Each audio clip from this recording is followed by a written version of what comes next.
नमस्कार दोस्तों, मैं आपका दोस्त केडी पांडे आपके अपने ऑनलाइन परिवार ग्रीन एंड ग्लो अर्थात जी स्क्वायर पर आपका सभी लोगों का स्वागत करता हूं। ऐसी आशा करता हूं कि आप लोग शानदार जबरदस्त जिंदाबाद होंगे।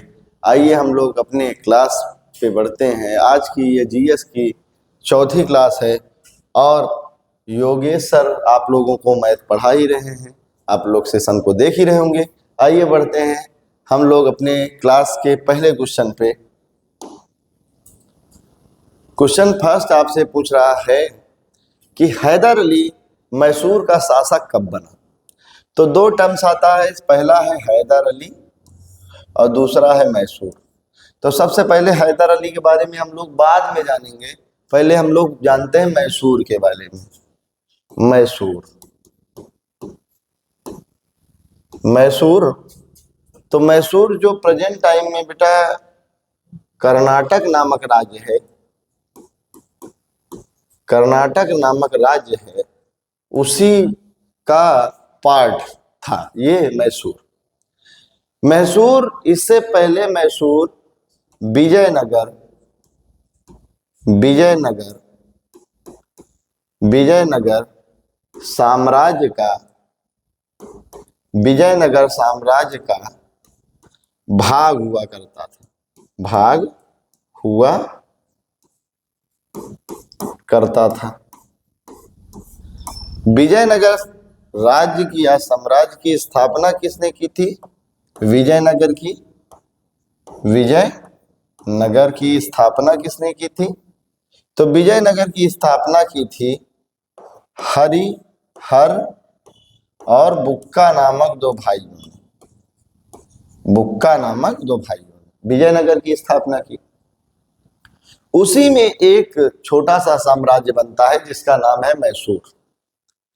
अब इतना अगर आप लोग नोट कर लिए हो तो अब और इसके बारे में, मैसूर के बारे में डिटेल बता रहे हैं। नोट कर लीजिए आप लोग और बढ़ते हैं।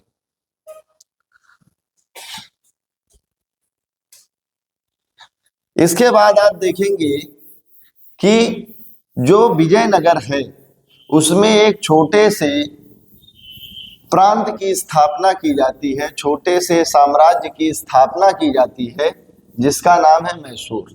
तो मैसूर की स्थापना किसने की थी? तो मैसूर जो साम्राज्य है इसकी स्थापना की थी यदु। किसने स्थापना की थी इसकी? ये किया था यदुराय यदुराय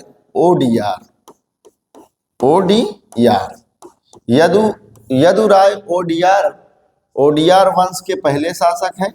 इन्होंने मैसूर राज्य की स्थापना की और साथ ही साथ एक नए राजवंश की स्थापना की, ओडियार। कब स्थापना कर रहे हैं? स्थापना ये बेटा कर रहे हैं 1399 ईस्वी में, 1399 ईस्वी में। लेकिन मैसूर राज्य की स्थापना तो कर रहे हैं लेकिन यह विजयनगर के अंडर में ही वर्क करते थे। जो यदुराय ओडियार हैं यह विजयनगर के अंडर में ही वर्क करते थे। विजयनगर के अंडर में ही वर्क करते थे। ठीक है, आगे चलकर ये पॉइंट नोट कर लीजिए। नेक्स्ट पॉइंट है बेटा, नेक्स्ट पॉइंट है कि आगे चलकर आने वाले समय में ओडियार वंश शक्तिशाली हुआ। ओडियार वंश शक्तिशाली हो गया और इसने ओडियार वंश शक्तिशाली हुआ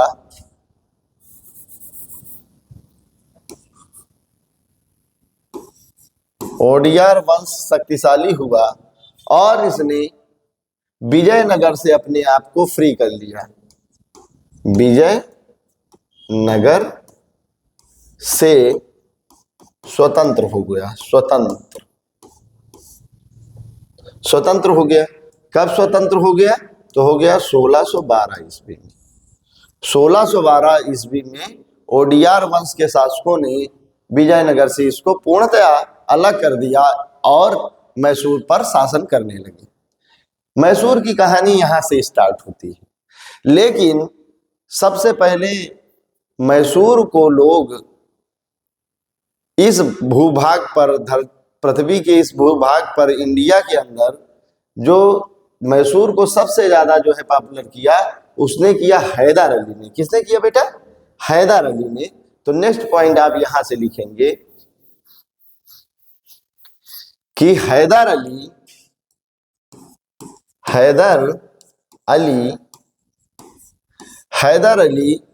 मैसूर को वास्तविक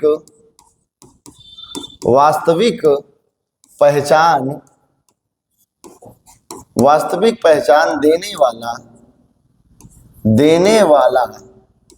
वाला पहला शासक था। पहला शासक है ये मैसूर को, जिसने पहचान दिया। और 1761 ईस्वी में यहाँ मैसूर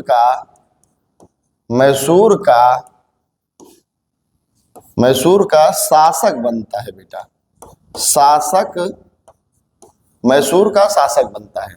तो ये ऑप्शन आपका सही हो जाएगा कि हैदर अली के बारे में हम लोगों ने पढ़ा, या 1761 ईस्वी में मैसूर का एक शासक बनता है जिसने मैसूर को एक अलग पहचान दिलाई। नेक्स्ट क्वेश्चन पे बढ़ते हैं।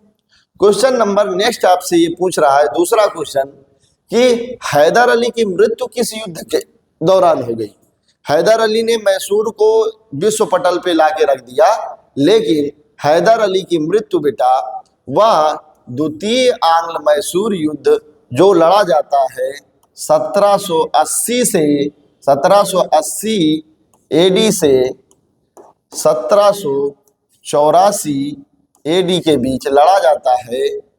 एडी के बीच में लड़ा जाएगा। तो 1782 ईस्वी में हैदर अली की मृत्यु हो जाती है और हैदर अली की जीवन की कहानी यहीं पे समाप्त होती है। नेक्स्ट क्वेश्चन आपसे ये पूछ रहा है, नेक्स्ट क्वेश्चन आपसे कह रहा है कि हैदर अली का उत्तराधिकारी कौन हुआ? तो हैदर अली का उत्तराधिकारी उसका पुत्र टीपू सुल्तान हुआ। टीपू सुल्तान हुआ 1782 में हैदर अली की मृत्यु होती है। 1782 से लेके 1799 तक टीपू सुल्तान का शासनकाल रहा और हैदर अली का उत्तराधिकारी टीपू सुल्तान बनता है बेटा। ठीक है। नेक्स्ट क्वेश्चन है, क्वेश्चन नंबर 4 आपसे पूछ रहा है कि मैसूर की राजधानी श्रीरंगपट्टनम किसने बनाई थी? तो पहला आपके मन में ये विचार उठता होगा कि मैसूर की राजधानी पहले कहाँ थी? तो मैसूर की राजधानी पहले मैसूर ही थी। मैसूर की राजधानी पहले कहाँ थी? मैसूर नामक शहर में ही वो राजधानी हुआ करती थी। लेकिन मैसूर से राजधानी श्रीरंगपट्टनम श्रीरंगपट्टनम राजधानी किसने बनाई बेटा? तो वह बनाई टीपू सुल्तान ने। मैसूर की राजधानी श्रीरंगपट्टनम किसने बनाई बेटा? टीपू सुल्तान ने। जब वह मैसूर का शासक बना तो उसने राजधानी मैसूर से श्रीरंगपट्टनम स्थापित कर दिया। आगे बढ़ते हैं नेक्स्ट क्वेश्चन पे। नेक्स्ट क्वेश्चन आपसे पूछ रहा है कि श्रीरंगपट्टनम में स्वतंत्रता का वृक्ष किसने लगवाया? श्रीरंगपट्टनम में अपने आप को एक स्वतंत्र शासक दिखाने के लिए टीपू सुल्तान ने श्रीरंगपट्टनम में एक स्वतंत्रता का वृक्ष लगवाया। वो वृक्ष था जिसने उसको उद्घोष किया कि यह स्वतंत्र राज्य है। वृक्ष नॉर्मल ही था, लेकिन उस वृक्ष को स्वतंत्रता का वृक्ष बोला जाता है। ठीक है। आगे बढ़ते हैं हम लोग नेक्स्ट क्वेश्चन पे। क्वेश्चन नंबर 6 है, टीपू सुल्तान फ्रांस के किस क्लब का सदस्य था? तो जाहिर सी बात है कि आप लोगों ने वर्ल्ड हिस्ट्री में पढ़ा होगा, तो ब्रिटेन और फ्रांस एक दूसरे के पक्के दुश्मन हुआ करते थे। ब्रिटेन से यहाँ पे हैदर अली की दुश्मनी चल रही थी ब्रिटेन के साथ लेके, तो टीपू सुल्तान की करीबी फ्रांस से बढ़ना लाजमी था। तो टीपू सुल्तान फ्रांस के एक क्लब का सदस्य बन गया जिसका नाम था जैकोबियन क्लब। जैकोबियन क्लब एक तरीके से नाजी विचारधारा का, पहली जो नाजी विचारधारा को पालने पोसने वाली जो विचारधारा है वो जैकोबियन क्लब के लोगों की ही विचारधारा है। तो जो टीपू सुल्तान था वह जैकोबियन क्लब का बेटा सदस्य था। ठीक है, क्वेश्चन नंबर 7 पे पढ़ते हैं हम लोग। तो क्वेश्चन नंबर 7 आपसे ये पूछ रहा है कि शेर ए मैसूर किसे कहा जाता है? तो दो ऑप्शन है, हम लोग हैदर अली और टीपू सुल्तान पे पढ़ रहे हैं। तो शेर ए मैसूर टीपू सुल्तान को बोला जाता है। टीपू सुल्तान को क्या बोलते हैं? शेर ए मैसूर। ठीक है, क्वेश्चन नंबर 8 है, प्रथम आंग्ल मैसूर युद्ध कब हुआ? तो बेटा जो प्रथम आंग्ल मैसूर युद्ध होगा वह किसके बीच होगा? वह होगा हैदर अली और अंग्रेजों के बीच। ठीक, यह युद्ध निर्णायक मोड़ पर नहीं पहुंच पाता, ना तो इसमें कोई बता सकता है कि कौन ज्यादा शक्तिशाली है, ना तो ये अंग्रेजों की हार होती है और ना ही हैदर अली की हार होती है। लेकिन इस समय एक संधि हुई थी जिसका नाम था मद्रास की संधि। मद्रास की संधि के तहत पहला या प्रथम आंग्ल मैसूर युद्ध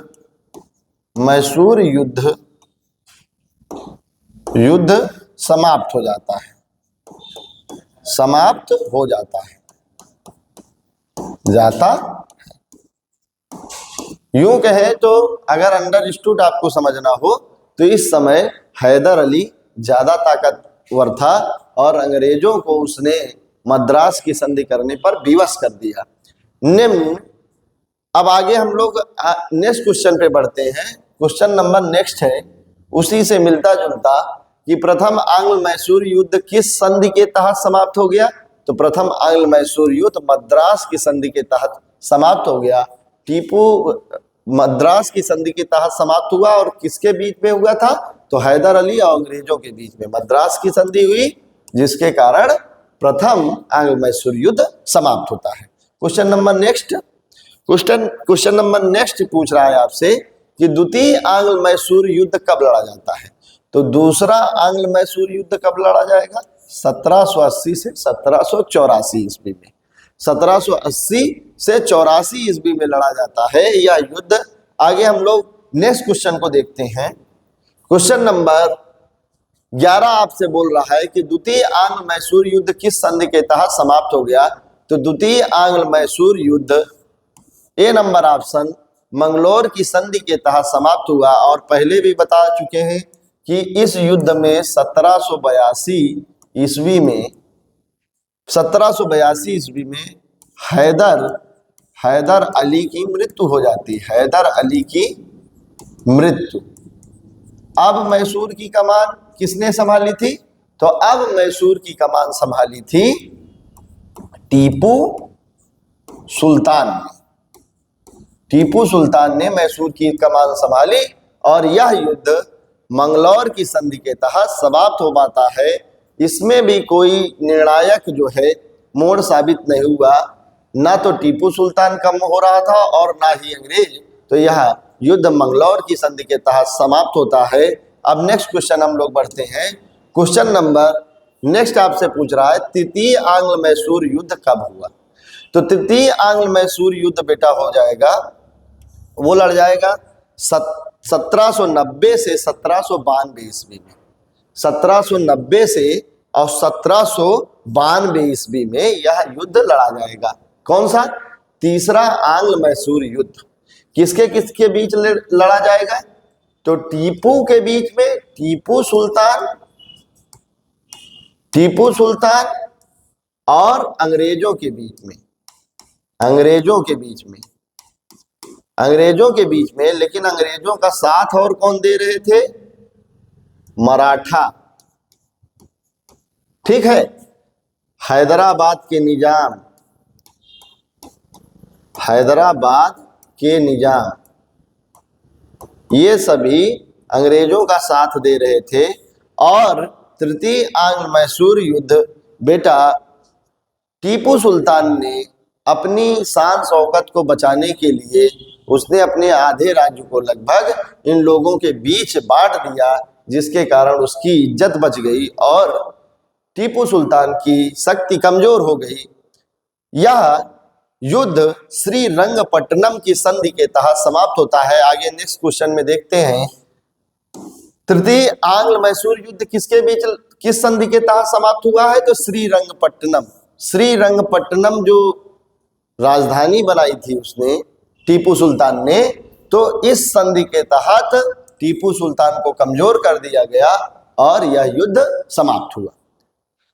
नेक्स्ट पॉइंट है, नेक्स्ट क्वेश्चन है 14 नंबर पे, आपसे ये पूछ रहा है कि टीपू सुल्तान की मृत्यु किस युद्ध में हुई। तो टीपू सुल्तान की मृत्यु होती है चतुर्थ आंग्ल मैसूर युद्ध। पहला आंग्ल मैसूर युद्ध कब लड़ा गया? ये लड़ा गया 1767 से 1769 के बीच में। ठीक है। दूसरा मैसूर युद्ध कब लड़ा गया? 1780 से लेके 1784 के बीच में। तीसरा मैसूर युद्ध कब लड़ा गया? तो ये लड़ा जाएगा 1790 से 1792 ईस्वी में। और चौथा मैसूर युद्ध कब लड़ा गया? 1799 में। ठीक है।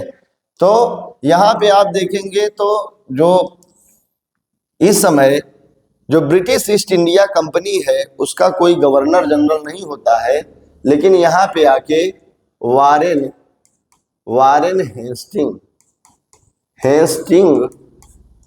हेस्टिंग यहाँ का गवर्नर जनरल होता है। और इसी के अंडर में द्वितीय आंग्ल मैसूर युद्ध लड़ा गया था। तीसरा आंग्ल मैसूर युद्ध कार्नवालिस के अंडर में लड़ा जाएगा। कार्नवालिस के अंडर में लड़ा जाएगा। अंग्रेज जो है गवर्नर है। ठीक है। और जो चतुर्थ आंग्ल मैसूर लड़ा जाएगा वह लॉर्ड वेलेजली के अंडर में लड़ा जाता है। इस प्रकार से चौथे आंग्ल मैसूर युद्ध 1799 में टीपू सुल्तान की मृत्यु हो जाती है। युद्ध में लड़ते हुए यह वीर योद्धा मारा जाता है और अंग्रेजों का वर्चस्व मैसूर पर स्थापित हो जाता है। कई राज्यों की तरह मैसूर भी, जैसे कि आपका बंगाल, अवध, ये सभी कंट्रोल में हो ही चुके थे। मैसूर भी अब उसका एक पार्ट बन चुका था। इसी के साथ आज की ये क्लास हम लोगों की समाप्त होती है। ऐसा आशा करते हैं कि ये सेशन अच्छा लगा होगा। ये सेशन अच्छा लगा तो आप अपने दोस्तों के साथ इसे लाइक, शेयर तथा सब्सक्राइब करना ना भूलें।